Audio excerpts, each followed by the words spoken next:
Frederick Valentique was from Australia. He was 20 years old and he was a very ambitious young man. I mean, Fred knew exactly what he wanted. However, nobody really took Fred seriously. And that's for a couple of reasons. Reason one, Fred was all over the place. Fred wanted to be a commercial pilot. However, Fred failed that examination more than one time, and it has 5 sections. Fred failed all 5 sections.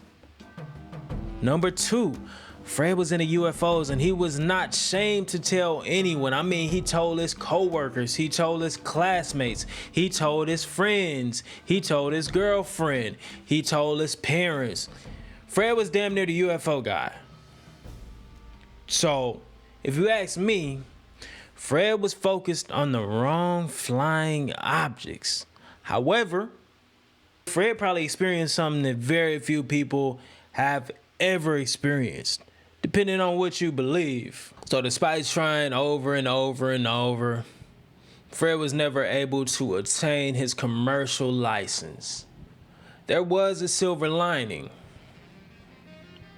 He was able to get his private license with 150 total hours despite scoring below average, at least in comparison to all of the other competent commercial pilots.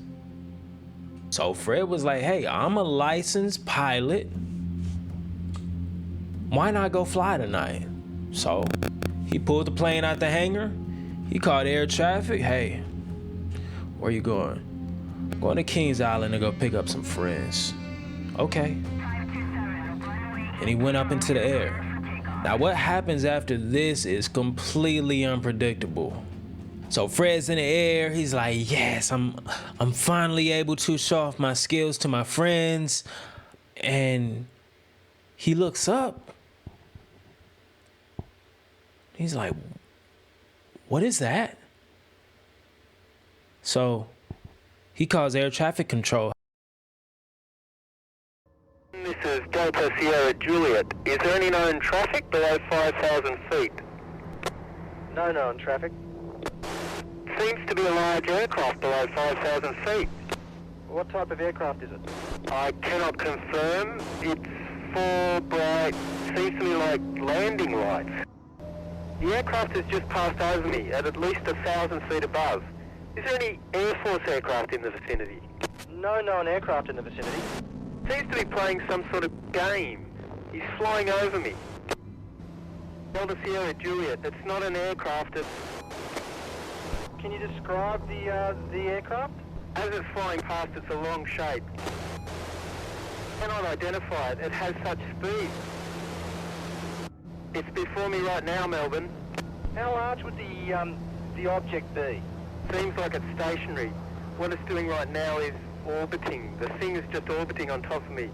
It's also got a green light and a sort of metallic, like, it's shiny on the outside. It's just vanished. That strange aircraft's hovering on top of me again. It's hovering and it's not an aircraft.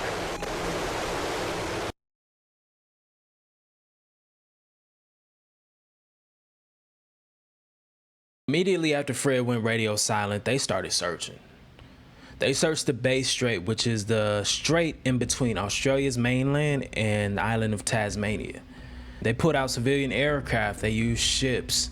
They also used Air Force surveillance aircraft. They didn't search for 1 day, they didn't search for 2 days, they didn't search for 3 days, they searched for 4 days and covered the span of 1,000 square miles.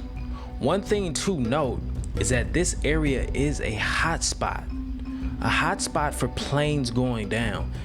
But 9 out of 10 times when it happens, there is something left behind that lets them know, hey, something happened here, right? But with this scenario, after 4 days of searching, they did not see any debris, they didn't see wreckage, they didn't see any fuel slick, and they certainly didn't see a body. One thing to note that makes this thing interesting though, is that before Fred left, he told his girlfriend, babe, I'm scared. I think a UFO is gonna take me. Now why Fred said that, I don't know. We all know he was obsessed, but he told her that.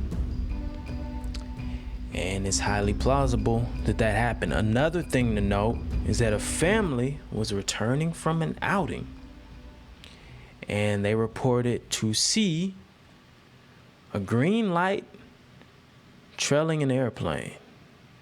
So the Australia Department of Transport investigated. They didn't find anything, and they reached no conclusion.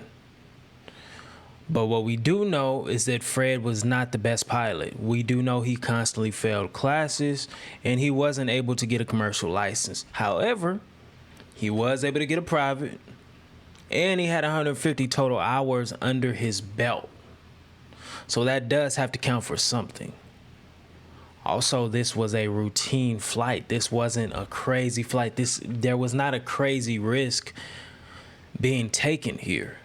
To be fair, we also know that he's into UFOs. So him telling his girlfriend beforehand that he was afraid he was going to get taken away from a UFO could cause him to panic at the sight of anything.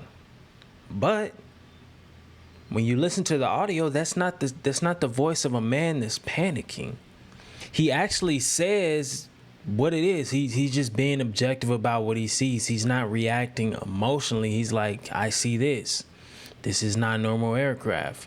It's nothing crazy from left field. Also, the eyewitness accounts.